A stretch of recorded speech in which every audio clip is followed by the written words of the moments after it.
whole season talking about grief, especially suicidal ideation. I spent the whole season talking about that because I think it's so important that there are things that people don't know about grief. One of the aspects of grief is that there are stages of grief, and how you're responding is an indicator as to where you are in the stages. That was my issue for years.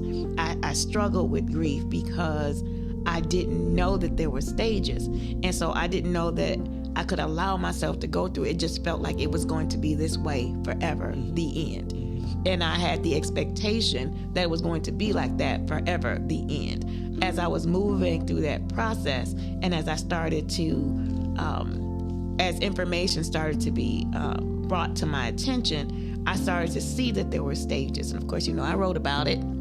I will write a book about it so that the people will have an opportunity to have a tool to navigate it, because I don't want you to have to go through what I went through. I went through it for both of us. So it's in a book. It's called The Cardinal in Red Dress, my journey through the valley of death. And it was just such an important tool to understand that grief had stages. It's not forever.